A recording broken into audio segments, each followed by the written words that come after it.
जोरदार के साथ आदरणीय मनोज परमार जी साहब को आमंत्रित करें सदर मंच पर उद्बोधन के लिए आमंत्रित आदरणीय परमार साहब। बोले भारत माता की। सबकी आवाजों से ऐसा लग रहा है भूख लग रही है। खाना तो रेडी है, अशोक भैया स्वीकार नहीं कर रहे इस बात को। तो बोले संत कबीर शिरोमणि साहेब की जय भीम। आज के इस पुनीत अवसर पर भगवान पशुपतिनाथ की इस पावन धरा पर अखिल भारतीय भलाई महासंघ संगठन के प्रदेश अध्यक्ष अशोक जी खींची और उनकी टीम के द्वारा इस सुंदर दिव्य और भव्य आयोजन में पधारे सभी आगंतुक अतिथियों का अभिनंदन करता हूं। साथ ही इस मंच पर हमारे साथ राजस्थान के प्रदेश अध्यक्ष श्री कोदरलाल जी बुनकर साहब, हमारी बड़ी बहन कमला जी बामनिया और आगर मालवा से बलई समाज का नेतृत्व करते हैं। बहुत पिछड़ा क्षेत्र है आगर मालवा, किंतु वहां पर कबीर साहिब की वाणी को जन जन तक पहुंचाने का काम आदरणीय बड़े भाई पूर्व विधायक श्री लालजी राम मालवी जी ने किया। जोरदार तालियां रामलाल जी भाषण के लिए। डॉक्टर बालाराम जी परिहार साहब, राम सिंह जी मेहर साहब और मंदसौर में, सीतामऊ में, दलोदा में रहते हुए शासकीय अधिकारी के रूप में हमारी समाज को कई सौगातें प्रदान करने वाले, सर्व समाज को सौगातें प्रदान करने वाले ऐसे हमारे बड़े भाई श्री धर्मराज प्रधान जी के लिए एक बार जोरदार तालियां बजाइए। हमारे जिला अध्यक्ष रामचंद्र जी मालवी, नारायण लाल जी बोराना और सीमा दीदी दिव्य प्रवचन ही कहेंगे कि बहुत अच्छी बातें सीमा दीदी से सीखने को मिली, मुझे भी सीखने को मिली, आप सबको भी सीखना चाहिए। ऐसी कई शासकीय योजनाएं जिनकी जानकारी मुझे भी नहीं है, मैं भी लोगों तक जाता हूँ और शासन की रीति नीति की बात करता हूँ, किंतु मुझे बहुत कुछ सीखने को मिला बड़ी बहन से। तो मैं बड़ी बहन सीमा दीदी को प्रणाम करता हूँ, नमन करता हूँ। एक बार जोरदार तालियां। और सत साहेब का भी नाम सुना हो आपने, एक नारा है बाबा रामपाल का। रामपाल बाबा को कौन कौन जानता है? हाथ ऊंचा करना। आधे से भी आधे जानते हैं। हाँ, उनकी चर्चाएं कम हो रही है धीरे धीरे। तो रामपाल बाबा के संगठन में, भक्त अनुयायी संगठन में संभागीय अध्यक्ष, इंदौर की संभागीय अध्यक्ष है हमारी बड़ी बहन निर्मला जी वानखेड़े। एक बार जोरदार तालियां बजाने के लिए। और आप सबके बीच में अखिल भारतीय भलाई महासंघ नीमच की टीम के हमारे जगदीश जी मालवी, आनंद जी पिछोलिया, राजेंद्र जी मालवी, दिनेश जी, अनिल जी, ये सभी विराजित है। संबोधित सभी मंच के लिए मंच पर बैठे कचरूलाल जी, गुड्डू जी मालवी, रामलाल जी, आप सबके लिए जोरदार तालियां बजा दो ताकि सबका उत्साहवर्धन हो। मुझे मालूम है बहुत समय आपका ले लिया, पानी के कारण विलंब हुआ है कार्यक्रम में। इसमें किसी कार्यकर्ता का दोष नहीं है, बीच में लाइट भी जाती रही, तो कहीं ना कहीं कार्यक्रम में जो अड़चन आई है वो प्राकृतिक रूप से भी आई है और विद्युत के कारण भी आई है। तो अशोक भैया की पूरी मेहनत रहती है। तो अशोक भैया ने हमारी भलाई समाज का एक ठेका ले रखा है, जन्म से लेके परण तक और परण से लेके मरण तक। तो अशोक भैया के लिए जोरदार ताली बजाओ। हाँ, दूसरे तीसरे महीने किसी न किसी आयोजन के माध्यम से समाज की उन्नति और समाज के उत्थान की बातें करना, एक मंच पर समाज को एकजुट करना, ये इनका मूल उद्देश्य और मूल संकल्प रहा है। किसी पार्टी की विचारधारा से लगातार जुड़े रहे, किंतु पार्टी में छल कपट बहुत सारी चीजें चलती है। सीधे आदमी है, भोलेनाथ है, तो भोले बाबा को तो जहर पिला देते हैं। जो छल कपट वाले देवता होते हैं तो वो इनको भी विष पीना पड़ा कई बार। अभी तक तो नीलकंठी है ही हमारे। तो अशोक भैया ने जितनी मेहनत समाज को एकजुट करने के लिए इस क्षेत्र में की, उतनी मेहनत किसी भी अन्य व्यक्ति ने नहीं की। हो सकता है राजनीति में बहुत सारे लोग आगे बढ़ गए, उनके अंदर कई अच्छाइयां या बुराइयां हो सकती है। हम किसी की आलोचना निंदा ना करते हुए हम तो जो मेहनत कर रहा है उसके लिए बात करेंगे। क्योंकि अगर व्यक्ति में लालच होता, लोभ होता, तो प्रलोभन के बहुत सारे अवसर हर पार्टी में दिए जाते हैं। हमारे अशोक जी के पास भी बहुत सारे अवसर आए थे जब प्रलोभन के कारण ये अपनी भी आत्मा को, अपने स्वाभिमान को, अपने सम्मान को भी बेच सकते थे और अपने आप को सक्षम कर सकते थे, किंतु इस आदमी ने घर चला के तापा समाज के लिए। ये बहुत बड़ी बात है अशोक भैया के लिए। मैंने देखा कि हर साल सैकड़ों कन्याओं का विवाह, सैकड़ों कन्याओं का निःशुल्क विवाह हमारी समाज की कन्याओं का कराते हैं। मैं हर आयोजन में आता हूँ, भादवा माता अपने यहाँ पर जो धर्मशाला है वहां पर कराते हैं। उसके बाद ये परिचय सम्मेलन, प्रतिभा सम्मान समारोह। किसी डॉक्टर ने नहीं बोला अशोक भैया को भैया ये करा तो तुम्हें मोक्ष मिल जाएगा या मुक्ति मिलेगी या वो स्वर्ग मिलेगा। नहीं तो लोग भजन भी करते हैं, गुरुओं ने तपस्या करते हैं, माला फेरत जो भैया और फिरा नंबर का फेर और कर का मन का डाल दे, मन का फेर। तो उसको भी मोक्ष की जरूरत है। जिसको हम गुरु मान रहे हैं, जिसको हम संत मान रहे हैं, आजकल वो भी बैलेंस शीट बनाए हुए है जो कहते हैं कि संसार में क्या रखा है, सब मोह है, माया है, किंतु वो कथा करने के लिए 5 लाख रुपए लेते हैं। ऐसे बहुत सारे महात्माओं हैं जिनको हम टीवी पर देखते हैं, टेलीविजन पर देखते हैं, उनकी खबरें देखते हैं। किंतु इस व्यक्ति ने निस्वार्थ भाव से सेवा करी और निस्वार्थ भाव से सेवा करी। तो मैंने ये भी देखा कि मंदसौर से इंदौर बस के द्वारा सफर, इंदौर से भोपाल बस के द्वारा सफर और भोपाल से ट्रेन के द्वारा दिल्ली का सफर, सब जेब से किया इस आदमी ने। तो इस आदमी के संघर्ष को तो मैं नमन करता हूँ, सलाम करता हूँ आपके इस संघर्ष को कि आपका ये संघर्ष, हालांकि वर्तमान में जो लोग हैं वो देख नहीं पा रहे हो या देख रहे हैं, बाकी मौन साधन करे हुए, मौन साधे हुए, किंतु आपके संघर्ष को ऊपर तक ले जाना, जहां तक मेरा परिचय है, आप लोगों के आशीर्वाद से थोड़ा बहुत परिचय है, उस परिचय का लाभ अशोक भैया को 100% मिलेगा। क्योंकि पहले एक अलग विचारधारा में थे, अब एक अलग विचारधारा में। तो जो विचारधारा वाला पार्टी होती है, उस विचारधारा के व्यक्ति को आगे बढ़ाने में मदद करते। हमारे माननीय थावर चंद जी गहलोत भाई साहब भी बड़ा आशीर्वाद देते हैं हमारे अशोक भैया को, और अशोक भैया को आगे बढ़ाने के लिए पूरी मदद करते हैं। अब इस मंच पे बात आई थी मृत्यु भोज की। मृत्यु भोज के लिए हमारी बड़ी बहन ने भी एक अच्छा तर्क दिया और उस तर्क में वितर्क किया हमारे बड़े भैया ने। तो दोनों मेरे लिए आदरणीय है, तो दोनों के बीच में सेतु बनाने का काम मैं छोटा सा जरूर कर सकता हूँ। नहीं कि जिंदा बाप को कोई ना पूजे, मरे बात पुजवावे, और मुट्ठी भर चावल लेके आप सब बोलो। हाँ, तो जानवर को बाप बनाने की जरूरत क्या है जब जिंदे जी अपन सेवा कर लेंगे। तो दोनों अपनी अपनी जगह बहुत अच्छे वक्ता हैं और दोनों ने बहुत अच्छी बात रखी, किंतु प्राचीन रूढ़िवादी परंपराओं को तोड़ना आधुनिक युग में आपका और हमारा सबका कर्तव्य है। एक बात बताइए, क्या बाल विवाह आज के पहले 100 साल पहले बाल विवाह होता था, या 50 साल पहले होता था, या 25 साल पहले 12 साल की 11 साल की कन्याओं की शादी होती थी? आज होती है क्या? नहीं होती है ना। अच्छा, हम शास्त्रों और पुराणों में देखें तो सती प्रथा होती थी। सती प्रथा का उल्लेख आता है उसके अंदर कि राजा राम मोहन राय ने जब गुलाम भारत में सती प्रथा रोकी। तो आज होती क्या सती प्रथा? क्या पति के मरने के बाद पत्नी का अग्नि संस्कार हो जाता है क्या? वो चलती चिता पर बैठ जाती है क्या? अब नहीं होता। क्यों? क्योंकि ये आधुनिक युग है, ये लोकतंत्र का युग है। इसलिए लोकतंत्र के युग में ये नुक्ता प्रथा भी बुरी चीज है, और ये बुरी प्रथा है, ये कुरीति है, इसको रूढ़िवादिता का ही नाम दिया जाएगा और उसका प्रचलन हो जाता है।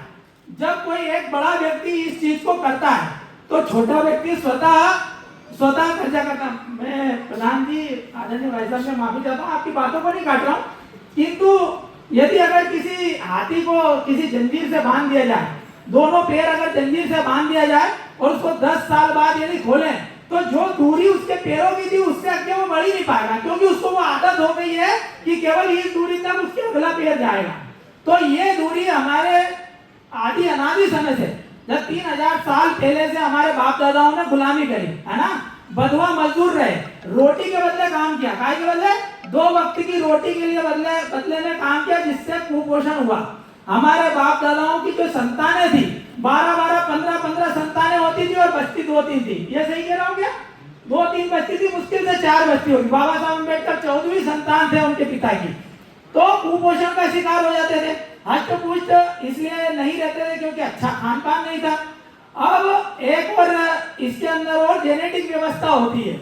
जब इतने सालों हमारे पूर्वज गुलाम रहे तो उनकी बुद्धि का विकास रुक गया, उनके शारीरिक शरीर का विकास रुक गया, इसलिए वो बड़े योद्धा में भी नहीं आ पाए। हालांकि एक भीमा कोरे गांव बना, वो यूट्यूब पे हमने देखा कि 500 योद्धाओं ने 28,000 सैनिकों को मारा और उस समय महार रेजिमेंट बनी। योद्धाओं में जब तलाशी का युद्ध लड़ा जा रहा था तो जितने लोग युद्ध लड़ रहे थे उससे कहीं ज्यादा युद्ध के बाहर जो है दर्शक बनकर ताली बजा रहे थे। तो पूर्व प्रधानमंत्री अटल बिहारी वाजपेयी ने उस पर कविता लिखी और कहा कि जो पलासी का युद्ध हमारे ऐसे कई हजारों सैकड़ों युद्ध आ रहे, क्योंकि जो लोग युद्ध लड़ रहे थे उससे ज्यादा लोग बाहर खड़े होकर उस युद्ध को देख रहे थे, क्योंकि इस वर्ग को हमने हथियार उठाने का अधिकार नहीं दिया। मतलब ये तो क्लियर हो गया कि हमको ना तो हथियार उठाने का अधिकार दिया और ना कलम उठाने का अधिकार दिया। और कलम और हथियार उठाने की बारी कब आई? जब आजाद भारत में आए, जब संविधान का निर्माण हुआ, जब लोकतंत्र की स्थापना हुई। अभी मेरे पूर्व वक्ता माननीय बुनकर जी ने कहा कि हम हमारे समाज में से 131 सांसद भेजते हैं, अलग अलग विचारधारा के रहते हैं। माननीय प्रतिपानिया जी भी कह के गए कि भाई वो पट्टा बंदा होता है, वो पट्टा भूले तो तब काम करे। नहीं, ऐसा नहीं है। कई बार क्या होता है कि जाको प्रभु दुख देई ताकि मती पहले हर गई। ऐसा होता है कि आदमी जब समाज से शुरुआत करता, वो मैं भी हो सकता हूँ ना, मतलब ऐसा नहीं कि मैं लोगों की आलोचना करता रहूं, लोगों की खामियां निकालता रहूं, हो सकता है वो मुझ में भी हो सकता है। हमारे यहाँ के समाज के क्या मंत्री नहीं बने, विधायक नहीं बने, सांसद नहीं बने, वर्तमान में भी है, किंतु समाज का नाम सुनकर वो अपने आप से दूरी बना लेते हैं। ये कड़वा सत्य है। इस क्षेत्र में आपको सांसद नहीं है, बाकी अन्यत्र क्षेत्र में हमारी समाज का सांसद है। कभी प्रयास करना, समाज की बात ले जाने का कोशिश करके देख लेना, आपको मालूम पड़ जाएगा कि वो आपसे भी अबड़ाते हैं, वो आपसे भी छुआछूत करने लग जाते हैं। मतलब तो ये हो गया कि जात ना पूछो साधु की और पूछ लीजिए ज्ञान। अब अमीर की कोई जाति नहीं होती, जो पैसे वाला है, जो संवैधानिक पद पे बैठा है, उसको सब पूछ लेते हैं, और जो गरीब आदमी है अनुसूचित जाति वर्ग का, उससे सब छुआछूत करते हैं और उसको मंदिर में ही प्रवेश नहीं मिलता, उसके मूर्ति को शमशान में जगह नहीं मिलती, उसके दूल्हे को घोड़ी पर जगह नहीं मिलती। ये आजादी के 74वें वर्ष में चल रहा है और हम इन चीजों को देख रहे हैं और इन चीजों के खिलाफ आवाज भी बुलंद कर रहे हैं, लगातार इसके प्रति संघर्ष भी कर रहे हैं।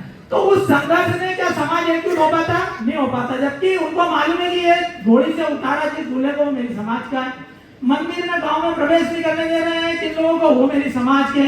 बाकी आप कभी पता कर लेना, पार्टी की बैठक हो या संघ की बैठक हो, मैं हर जगह इस बात को रखता हूँ कि समानता के लिए यदि आप काम करते हो तो मेरे वर्ग के व्यक्ति को अभी तक समानता क्यों नहीं मिली?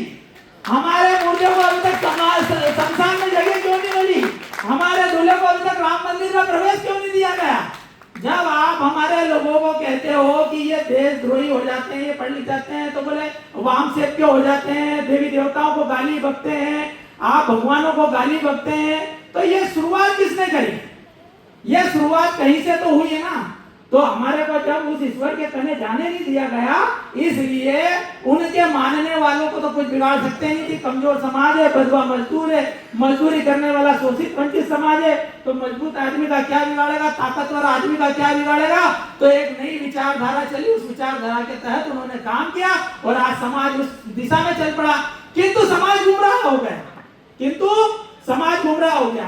अब बाबा साहब की आइडियोलॉजी के बहाने मुस्लिम लोग इसमें प्रवेश कर रहे हैं और मुस्लिम लोग भारत को तोड़ने वाली राजनीति इसमें अपना है। मैं माफी चाहता हूं क्योंकि समाज की सब बातें सभी विद्वान जनों ने कह दी, शिक्षा की बातें भी सभी विद्वान जनों ने कह दी है। तो अब समाज से बाहर जाकर, जो माननीय प्रधान जी भाई साहब ने कहा कि समाज से बाहर जाकर हमारे कोई कर्तव्य होना चाहिए सर्व समाज को लेकर चलने के, क्योंकि आपको भले ही राष्ट्र बना दो तो फिर सोना कौन बेचेगा, फूल कौन बेचेगा और मटके कौन बनाएगा? वो तो करते ही नहीं ना। तो फिर देश कैसे चलाओगे तुम? और कलम भी बहुत कम चलाते हो, 100 पैदा हुआ उसमें से 10 ही कलम चलाते हैं, प्रधान साहब जैसे और भैया जैसे, लालजी राम मालवी जैसे, बाकी 9 तो हमारी करते हैं। मतलब 10 पैदा हुए तो 1-2 कलम चलाते हैं, बाकी 8-10 तो हमारी करते हुए चौक में मिल जाएंगे मजदूरी करते हुए, क्योंकि उनको शैक्षणिक व्यवस्थाएं दी नहीं गई, उनको 2 रोटी की चिंता है। दिन भर मजदूरी करेंगे तब जाके शाम को भोजन की व्यवस्था हो पाएगी। ये बात अलग है कि भोजन के पहले उनको लाल का या सफेद का लग जाए, वो अलग बात है। तो वो थकान मिटाने के लिए भी हो सकता है, इंजॉयमेंट के लिए भी हो सकता है। ये भी हमारे समाज की एक छोटी सी परंपरा है। कुछ लोगों ने इसमें सराबोर हो गए, कुछ लोग इससे दूर हट गए। हमारे माने जी जैसे कि मंच पे शोभायमान है, इसमें से तो कोई भी मांस मदिरा वाला नहीं है ना। तो देखो अभी हमारी दीदी ने कहा था, सीमा दीदी ने, कि मृत्यु भोज करोगे तो 1 लाख रुपए दंड का प्रावधान होना चाहिए, उसको सजा दी जाना चाहिए जो मृत्यु भोज करे। और जो मरे हुए को खाएगा उसको क्या दो, जो मरे हुए को खाएगा उसके लिए कोई उसके लिए तो कोई प्रावधान होना चाहिए कि नहीं?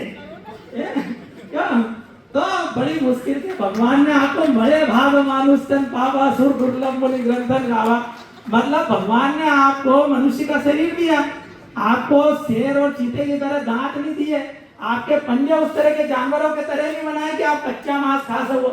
मतलब आपके लिए जो आहार है वो 56 भोग है, ना कि मांस है ना। और वो 56 भोग छोड़ के आदमी मरे। अच्छा अपन मैयत में जाते हैं तो नाना प्रकार के विधि विधान करते हैं। मैयत में जाते हैं, घर में आने के पहले नहाते धोते हैं। भाई भी बोलती है, मेरी माँ बोलती थी, मैयत से आता था, बोले नाश्ता में क्या ऐसे मत घुस, तो नहीं धोए क्या अंदर। तो हम जो है मैयत में जाते हैं और नहा धो के घर में आते हैं और मरे को लाते और रांध के खाते हैं। तो ये ठीक है क्या? तो ये ठीक है क्या? नहीं। अच्छा, अमुक प्राणी, निर्जीव प्राणी की हत्या करके ये अन्नपूर्णा के स्थान को कब्रिस्तान बना दिया। मुर्दे कहाँ करते हैं? कब्रिस्तान में करते हैं। तो वो मरे हुए को बाहर खा रहे हैं, अपन अपने यहाँ। तो हाय कला बतुआ केवल इंसानों की नहीं लगती है, जानवरों की भी लगती है। इतना ध्यान रखना कि उस परमपिता परमेश्वर के लिए चींटी, हाथी, मनुष्य, कौवे, जो पक्षी है, जलचर हो, थलचर हो, नभचर हो, सभी उसके लिए समान है। जब हम समानता की बात करते हैं तो वो असमान नहीं हो सकते, वो भी समान है, उनमें भी प्राण है, उनमें भी जीव है, उनकी भी आत्मा है। जितना दर्द आपको होता है उतना ही दर्द उनको भी होता है। इसलिए अपनी खुशी के लिए किसी निर्जीव प्राणी की जान लेना, इससे बड़ा कोई दूसरा पाप नहीं हो सकता। और एक और कुप्रथा है, ब्याह हुआ नहीं कि मान मन्नत चालू। भेरू महाराज को 2 बकरे चढ़ाएंगे, 4 बकरे चढ़ाएंगे, 8 बकरे चढ़ाएंगे। अब ब्याह हुआ, उसको थोड़ा समझने का मौका तो दो, समझने का मौका तो दो। ब्याह हुआ नहीं, वो बकरे का क्या लेना देना, तुम्हारे छोरी होनी, वो बेचारे का वो जबरदस्ती सही हो रहा है। और अरे वो राम जी के 14 साल में छोरी हुआ, उन्हें एक भी बकरा नहीं काटा, है ना। उनके 14 साल में लोग खुश हुए, अपने यहाँ 14 साल में 1400 काट दिए। ये माता जी को लगता है, ये भेरू बाबा को लगता है, लेकिन भेरू बाबा ने कभी नहीं बोला। सब अपने मन के लालच के लिए, अपने चूका के टेस्ट के लिए और अपने भरण पोषण के लिए निर्जीव प्राणी को भर लेते हैं। तो भगवान ऐसे लोगों को सत्सुद्धि दे। हमारे कबीर साहेब ने कई बार मांस का भी विरोध किया, मदिरा का भी विरोध किया, हमारे बाबा साहब अम्बेडकर ने भी विरोध किया। और हम तो कबीर साहेब को मानने वाले, बाबा साहब अम्बेडकर को मानने वाले, बाकी कुरीतियों को भी छोड़ते हैं। जितनी संख्या शादी में नहीं रहती ना, उससे ज्यादा संख्या मान में मिलती है। ये मैं देखता हूँ, मैं जाता रहता हूँ। चरखी मान और मीठी मान होती ना, तो मीठी में तो गिने चुने मिलते हैं, और चरखी रहती तो उसमें मवादे नहीं इतने होते। अभी यहाँ अगर होते ना ये चरखी मान, तो ये यहाँ पैर रखने की जगह नहीं होती। तो ये भी कुरीति है। तो दीदी इसके खिलाफ भी आपकी वही चलना चाहिए। हमारे विधायक जी रामलाल जी माली भाई साहब, आपके लिए आप भी इस पर सर्च करा करो और अपने उदार घोषण दिया करो इस पर भी। तो पहली कुरीति हो गई हमारी मृत्यु वक्त, दूसरी मांस और मदिरा कोशिश करो छूट जाए। अब छूट तो नहीं रही है, तो फिर महिलाएं मातृशक्ति मजबूत होना चाहिए उसके लिए, क्योंकि बेचारी जो दुख झेलना है वो भाई को झेलना है ना। वो दिन भर का कमाया, शाम को है ना वाइन साहब पे लुटाया आएगा। क्या आपके इधर तो वो विषय है नहीं, बाहर वाला हमारे यहाँ इंदौर में है। तो इंदौर में जो पहले आतिथ्य में जो मुजरा होता था वो आजकल बाहर हो गया, नाम बदल गया उसका, तो आजकल वहां चले जाते हैं। तो पहले जो मौड़ी पीते थे वो आजकल इंग्लिश में वो उसके नाना प्रकार के ATM CM जो भी नाम हो गए, तो उस तरह से हो गए। तो बर्बादी का तो रास्ता वही है, नशा, दिन भर का कमाया, नशे में गवाया, और बाद में वो बेचारी भाभी हो, बहन हो, माता हो, वो परेशान होती। तो महिला सशक्तिकरण की आवश्यकता है। अब महिला हमारी अभी तक जितनी लोग पढ़ी लिखी, अभी हमारे यहाँ पर मात्र 3 महिला और पुरुष की संख्या देखो 30 होगी, तो कितना अनुपात है? 30 पुरुष है और 3 महिला, मतलब अनुपात में तो 1% ही है माता जी। तो तो इस तरह से नहीं चलेगा। अगर समाज को सुधारना चाहते हैं और वास्तव में समाज को सही लाइन देना चाहते हैं, सही दिशा देना चाहते हैं, तो ये हक जो है महिलाओं को बराबरी का देना पड़ेगा और महिलाओं को भी घर से बाहर निकलना पड़ेगा, छेड़े और पल्लू से बाहर निकलना पड़ेगा, शिक्षा की ओर अग्रसर होना पड़ेगा और कोई बेवड़ा पति मिल जाए तो उसके लिए लड़ भी उठाना पड़ेगा, चिमटे से काम नहीं चलेगा। तो ये सब व्यवस्थाएं आधुनिकीकरण की, महिला सशक्तिकरण की है। सरकार कितनी भी नीति चला ले, लाडली बहना योजना चला ले या लाडली बहू योजना चला ले या लाडली माता योजना चला ले, वो पैसा दुरुपयोग में तब तक जाता रहेगा जब तक महिला कमजोर है। महिला मजबूत हो गई तो परिवार मजबूत हो जाएगा, परिवार मजबूत हो गया तो समाज मजबूत हो जाएगा, समाज मजबूत हो गया तो राष्ट्र मजबूत हो जाएगा। तो इसलिए महिला सशक्तिकरण की अत्यंत आवश्यकता हमारे समाज में सबसे पहले, क्योंकि महिलाओं की शक्ति मिलने के बाद ही हमारे समाज की उन्नति और उत्थान हो सकता है। बिना महिला के हमारे यहाँ पर किसी का उत्थान। और तो और सकल हिंदू समाज में हम जब जाते हैं तो हम बोलते हैं कि भाई अगर राधा कृष्ण का नाम लेते हैं, श्री कृष्ण को प्रसन्न करना है तो पहले राधा का नाम लिया जाता है कि राधे कृष्ण, है ना, और राम जी को प्रसन्न करना रहता है तो सीताराम बोला जाता है, मतलब वहां पर भी सीता जी प्रथम है। शिव जी को प्रसन्न करते हैं तो उमा शंकर और गौरी शंकर बोलते हैं, मतलब वहां पर भी महिला प्रथम है। और तो और जब आप लोगों ने थोड़े बहुत भी यदि स्कूल गए, मैंने तो मुश्किल से 12वीं करी है और जैसे तैसे आगे निकल गया वहां तक, उसके आगे नहीं जा पाया, यही रुक गया। तो हमें भी सिखाते थे या कुंदेंदु तुषार हार धौला, ये आपको नहीं सिखाया होगा, बाकी ये तो सिखाया होगा तमेव माता च पिता तमेव, सिखाया नहीं? हाथ ऊंचा करके बताओ कितनों को सिखाया? अरे सभी को सिखाया। तो आप बताओ उसके अंदर तमेव माता च पिता तमेव, तमेव बंधुश्च सखा तमेव, तमेव विद्या तृणम तमेव, तमेव सर्वम मम देव देवा। अर्थात वहां पर ही माँ को आगे रखा गया है, मतलब मातृशक्ति को हमारे शास्त्रों में सबसे आगे रखा गया है। और हम जब मानस ने हमारी माँ को, हमारी बहन को, हमारी बेटी को चूके और चोले तक ही रखा, उसको आगे नहीं आने दिया, उसको जो शिक्षा चाहिए वो शिक्षा नहीं वहां तक पहुंचने नहीं दिया, जो संस्कार और अनुशासन चाहिए वहां तक पहुंचने नहीं दिया। वो इस चौके चूल्हे से निकली, वो पति के चौके चूल्हे तक चली गई। उसकी जिंदगी पिता के चौके से चालू हुई, पति के चौके तक चली गई और वहीं जिंदगी खत्म हो गई।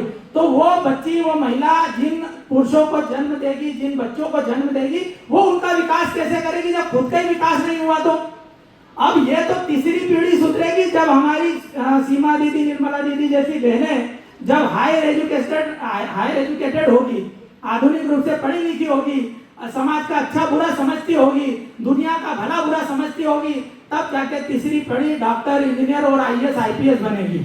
और इस मंच से एक और बात कहना चाहता हूँ कि हमारे यहाँ पर क्या है, एक और ऐसी परंपरा है कि बच्चों को खूब पढ़ाते हैं और पढ़ाने के बाद अपेक्षा ये रखते हैं कि उसकी नौकरी लग जाए। रखते हैं कि नहीं? यही अपेक्षा, सरकारी नौकरी लग जाए, ये अपेक्षा रखते हैं हमारे बच्चों से।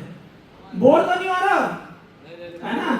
मतलब आप बताओ, अपने अपने बच्चों से सरकारी नौकरी की अपेक्षा रखते हो ना?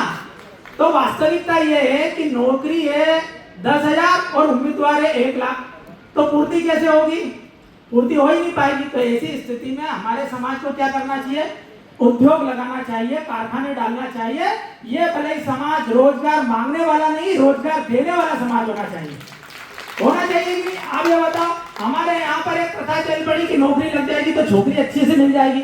ये और है कि जो लड़की का पिता है वो भी जब अपने समाज में घूमता है तो लड़के को अपनी बेटी के लिए सरकारी नौकरी वाला ढूंढता है।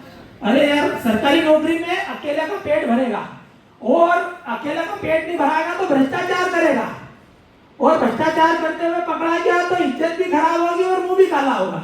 तो ये काम करने की जरूरत क्या? भगवान ने आपको विद्वता दी, आप पढ़ लिख गए, आप कोई सा भी व्यवसाय करो, मालिक कहलाओगे, नौकर भी कहलाओगे, और आप कितने भी बड़े अधिकारी बन जाओ। माननीय प्रधान जी, माफी चाहता हूँ, आपको सरकारी सर्विस में रहे, नौकर ही होता है, भले वो कलेक्टर बन जाए, नौकर रहता है कि नहीं? नौकरी रहता ना, कभी भी उसको पुट्ठे पे लात मार के पहुंचा देते, जाओ बालाघाट निकल जाओ, छत्तीसगढ़ निकल जाओ, वहां जंगल में देखो। और मालिक होता है, भले ही वो सब्जी का ठेला लगाता।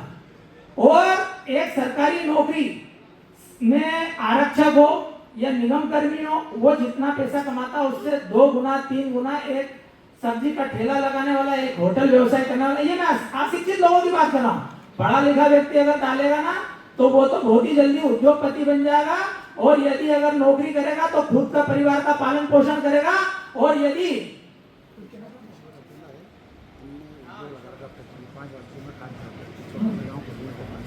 ईश्वर जी अटेला आप यहाँ पर आइए। 5 राज्यों में खाद की बड़ी कारखाना डाला, एक बार जोरदार ताली बजाओ ईश्वर जी अटेला के लिए। तो ईश्वर जी आपका 5 राज्यों में खाद जाता है, आप उद्योगपति हैं, आपके अंडर में कितने कर्मचारी काम करते हैं? 150। ये एक व्यक्ति है जो 150 घर पर चलाता है, ये एक व्यक्ति। आप सोचो, आप अगर कोई भी अधिकारी बन जाओ, कोई भी सर्विस पे आ जाओ, पटवारी बन जाओ, आरआई बन जाओ, तहसीलदार, तो आप करोगे क्या? केवल बीवी बच्चों का पालन पोषण कर पाओगे, इसके अलावा ये कुछ नहीं कर पाओगे। और उसमें भी तुमको गाड़ी और बंगला चाहिए, इसलिए तुम काला पीला काम करोगे। तो ऐसी एजुकेशन का क्या फायदा? आपकी योग्यता, आपकी विधा, आपके प्रभाव का फायदा अन्य समाज को, हमारे समाज के वंचित तबके को मिलना चाहिए, गरीब तबके को मिलना चाहिए, मजदूर तबके को मिलना चाहिए, जो दर दर रोजगार के लिए भटक रहा। तो मतलब है आपकी शिक्षा का। वरना खुद ने शिक्षा ग्रहण करी, खुद ने नौकरी ग्रहण करी, अच्छी लड़की से शादी कर ली और बच्चे पैदा कर लिए, ये तो एक जानवर भी कर सकता। तुमने क्या अनोखा काम किया उसमें? तो जानवर भी कर लेता है, उसमें कौन सी मेहनत लगता काम है? उसमें तो कोई ज्ञान की बात ही नहीं है। तो ज्ञान की बात तो तब है, पर हित धर्म सरिस नहीं भाई, पर पीड़ा सम नहीं अजमाई। मतलब परोपकार करिए, अपने आप को भगवान ने समर्थ बनाया है तो परोपकार करिए। वंचित तबके का, मजदूर तबके का, गरीब का, उसका कल्याण कैसे होगा, उसके परिवार का कल्याण कैसे होगा, उसके बच्चों को शिक्षा कैसे मिलेगी, उसका भरण पोषण कैसे होगा। जब आप ये कल्पना करोगे और जब इसके लिए काम करोगे तो परमात्मा आपसे खुश होगा, अन्यथा खुश नहीं होगा। बकरे और मुर्गे से कभी खुश नहीं होगा। खुश तभी होगा जब आप गरीब का कल्याण करोगे। हमारे समाज के लोग जो विधायक सांसद बन जाते हैं तो अपनी जाति भूल जाते हैं। ये बात नोट करना, मेरी बात रिकॉर्डिंग भी कर लेना। हो सकता है भविष्य में मैं बन जाऊं तो मेरे को याद दिलाना, तुमने ऐसा बोला था तो मुझे याद दिलाते रहना, तो ताकि मैं नहीं भूलूं आपको। नहीं तो मेरे पीठ पीछे तुम भी यहाँ पे आके चिल्ला चोट करोगे है ना। तो समाज जो है हमारा जड़ मूल है, और इस समाज के कारण हमको राजनीतिक ओहदे मिलते हैं, हमारे को अन्य समाजों में सम्मान मिलता है। हम जब हमारी समाज की बात रखते हैं तो वहां पर सब लोग हतप्रभ हो जाते हैं कि आजादी के 75वें साल में जब पूरा भारत अमृत महोत्सव बना रहा है, तब ऐसी स्थिति अनुसूचित जाति वर्ग की है। तो ये हिम्मत का काम होता है उन लोगों के बीच में बोलना जो हमारी समाज से नफरत करते हैं, जो हमारी समाज से घृणा करते हैं, जो हमारी समाज से छुआछूत करते हैं। और मैं तो सार्वजनिक मंच पे, सर्व समाज के सार्वजनिक मंच पर बोला कि जो हमें अछूत समझता है उससे बड़ा कमीना कोई भी नहीं, उससे बड़ा नीच कोई नहीं जो हमें नीच समझता। क्योंकि अगर मैंने आप अपर कास्ट के जितने भी भाई बहन हैं, यदि रामचरितमानस पढ़ते हैं तो सुंदरकांड की एक चौपाई है। सुंदरकांड की चौपाई में जब हनुमान जी महाराज सीता माता का पता लगाते हुए अशोक वाटिका पहुंचे, वहीं से अशोक नाम रखा था इनके बाबूजी ने, तो अशोक वाटिका पहुंचे, वहां सीता माता को जब उन्होंने बताया रामदूत में मातु जान की सत्य शपथ करुणा निधान की, तो उनको देख के, हनुमान जी को देख के आंखों से आंसू धारा बहने लगी, आंसू बहने लगे, आंसुओं की बाढ़ आ गई। तब गोसाई जी ने लिखा कि हरिजन जानी प्रीति अति गाढ़ी, सजल नयन पुलकावली बाड़ी। मतलब कौन आया? हरि का जन आया। हरि का जन आया मतलब परमात्मा का दूत आया है, हरि का जन आया है। ये देखकर बहुत खुशी से रो पड़ी। तो जब भगवान हनुमान जी हरिजन है तो मेरे को हरिजन बनने बोलने में कोई समस्या नहीं है। हम भी उस हरि के, हम भी उस हरि के जन है जो परम पिता परमेश्वर है। और जो हमें नीच समझता है उससे बड़ा नीच कोई भी नहीं है, ये बात ध्यान रखना। इसलिए अपने आप को कभी छोटा मत समझो, अपने आप को कभी नीच मत समझो। क्योंकि हमारे यहाँ पर अगर राम जी के, अगर रामचरितमानस की बात करें तो राम भगवान जब वनवास पे गए थे ना, तो कितने राजा उनके साथ थे? आप बताओ कितने राजा थे? ऐसा तो है नहीं कि उनकी दोस्ती यारी नहीं होगी अन्य राज्यों में। भाई दशरथ जी की भी होगी, उनके पुत्र राम जी की भी होगी, 4 भाई थे, उनकी तो बड़ी टीम होना चाहिए। बाकी उनने किसी भी राजा का सहयोग नहीं लिया। उन्होंने किसका सहयोग लिया? शोषित वंचित तबके का, जो हमारे बाप दादा, हमारे पूर्वज थे। हमारे पूर्वजों ने उनको सेवाएं करते हुए चित्रकूट में कहा कि नाथ हमारी यही सेवकाई लिए ना, वासन बसन चुराए, मतलब हम तुम्हें लूटपाट नहीं रहे ना, यही हमारी सेवा है। आप यहाँ पर विचरण करिए, यहाँ अच्छे से रहिए और हमें भी आशीर्वाद दीजिए और पुरुषार्थ करिए। जो निशाचर लोग जनमानस को जबरन परेशान करते हैं। अब यहाँ से मुंह से निकल गया निशाचर, तो निशाचर मतलब ये नहीं होता कि बड़े बड़े सींग हो, बड़े बड़े दांत हो, इसका मतलब निशाचर नहीं होता। निशाचर तो आजकल मनुष्यों में ही पाया जाता है ना। जो छोटी छोटी बच्चियों के साथ दुष्कर्म हो रहे हैं, है ना, अबला महिलाओं के साथ दुष्कृत्य हो रहे हैं, ये तो राक्षस ही कर रहे हैं, इंसान नहीं कर रहा है। उनकी मनोवृत्ति में राक्षस भरा गया है, इसलिए वो इस तरह के कृत्य करते हैं। और राम भी आपके भीतर है और रावण भी आपके भीतर है। हम लोग रावण को जलाते हैं और बड़ी खुशियां मनाते हैं, जबकि बुराई पर अच्छाई की जीत है, वो असत्य पे सत्य की जीत है। वरना रावण जैसा पढ़ा लिखा विद्वान तो और कोई नहीं है। जब शिव जी की तपस्या करने की बारी आई तो शिव तांडव उन्होंने रचा और उन्होंने शिव भगवान का कैलाश पर्वत उठाया। तो रावण में तो बहुत विद्वता थी और वो तो विश्व का सम्राट था, किंतु एक कारण, दोनों में अगर हम समानता देखें, राम जी में और रावण में, तो समानता क्या थी? राम जी पैदल से रथ पे नहीं थे, रावण रथ पे था। राम बिना राजाओं के झुंड के थे, उनके साथ पशु थे, वानर और भालू थे, उसके साथ सशस्त्र सेना थी। राम जी बिना पैसे कौड़ी के वहां लड़ने गए थे, उसके पास तो पैसे कौड़ी का पूरा साम्राज्य था, लंका सोने की लंका थी। और ताकत में भी वनवासी राम जी कमजोर थे, किंतु वो महाबली था, 10 सिर थे उसके। बाकी आप देखें, इसलिए राम भगवान रावण को मार पाए क्योंकि वो चरित्रवान थे, वो चरित्रवान थे, इसलिए रामायण को रामचरित मानस लिखा गया। तो राम जी का चरित्र जो है ना, वो आपको उन्नति की राह दिखाएगा और तरक्की की राह दिखाएगा, आध्यात्म की राह दिखाएगा। आप भगवान मान के मत पढ़ो। मैं आपको यहाँ कहना चाहता हूँ, एक सामान्य रूप से आप पुस्तक पढ़ लो। क्या आपकी सौतेली माँ आपको कह देगी घर से निकल जाओ तो क्या निकल जाओगे? क्या लोग बाग आपको बोल देंगे कि आपकी पत्नी इतने दिन माँ थी तो क्या पत्नी को छोड़ दोगे? क्या करोड़ों रुपए का साम्राज्य सौतेली माँ के कहने से छोड़ दोगे? क्या जो पत्नी को उठा के ले गया 2-3 बार उसको समझाने के लिए भेजोगे? यह सब संभव नहीं है। तो इसलिए राम को श्री राम बनने के लिए बहुत कुछ खोना पड़ा, श्री राम को मर्यादा पुरुषोत्तम राम बनने के लिए बहुत कुछ खोना पड़ा, और राम को भगवान राम बनने के लिए अपना सर्वस्व निछावर करना पड़ा, तब जाके राम श्री राम बने, मर्यादा पुरुषोत्तम राम बने। ये इतना आसान नहीं है। किसी की आलोचना करना, किसी की निंदा करना बहुत सहज हो जाता है, किंतु उस पद पर जब आप अपना अनुसरण करेंगे, अध्ययन करेंगे, स्टडी करेंगे, तो आपको मालूम पड़ेगा कितना कठिन है, बहुत कठिन है राम से श्री राम बनने की कथा। अगर कैकेयी उनके जीवन में नहीं होती तो राम राजकुमार राम की तरह पैदा होते और मर भी जाते, कोई पूछता नहीं, क्योंकि उस समय बहुत सारे राजा हुए। तो कहने का तात्पर्य यह है कि अगर जीवन में संघर्ष है तो कभी घबराने की जरूरत नहीं है। वो आपका पुरुषार्थ जगाएगा, वो आपका पुरुषार्थ जगाएगा और आपको आगे की ओर ले जाएगा। मैं इस मंच के माध्यम से आप सबका आभार व्यक्त करता हूँ। आप सबने मुझे धैर्यपूर्वक सुना। आप सबको नवरात्रि और विजयदशमी की बहुत बहुत बधाई, शुभकामनाएं। जय भीम, जय भारत, जय संविधान।